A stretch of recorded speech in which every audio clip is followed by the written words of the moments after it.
Kinuna ng netizens ang ginawa ni Norvin habang nanganganak ang kanyang asawang si Lovely.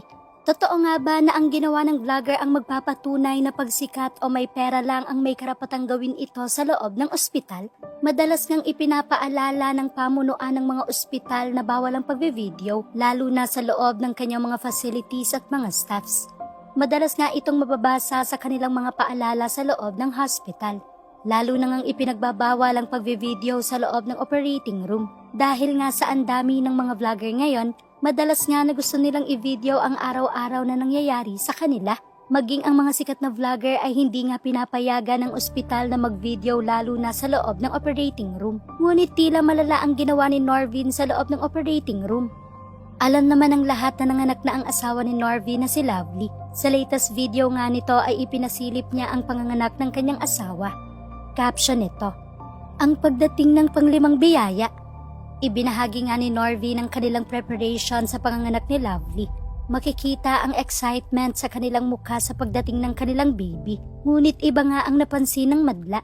Tila unfair umano ang ginawang ito ng sikat na content creator. Makikita nga sa video na nasa loob ng operating room si Norvin. Sa St. Luke's nga nanganak si Lovely. Nakita nga ni Norvin kung paano ang proseso ng panganganak ni Lovely. Ipinakita nga din sa kanya ang panubigan ni Lovely. Talaga nga namang recorded ang panganganak nito. Maging ang mukha ng mga doktor at nag-a-assist sa panganganak ni Lovely ay kitang-kita din. Madaming ang couple ang talaga namang gustong i-document ang kanilang panganganak. Ngunit hindi ito pinapayagan ng ibang ospital. Kaya naman marami talaga ang nagsabing unfair ang ginawang ito ni Norvin. Bakit kapag mga sikat pwede mag-video sa loob kahit makita ang mga doktor? Kapag ordinaryong pasyente, bawal mag-video na makikita ang mga doktor. Sad to say lang na kapag mayaman ka, okay manganak ka na nasa tabi ang husband mo. At pwede kung anong gusto nyong gawin. Pero kapag mahirap kahit pagsilip ng anak, bawal. As in maraming bawal. Unfair sa mga mahihirap. Sila okay lang mag-picture, mag-video. Pero pag mahirap, pinapagalitan, sabihan na bawal yan.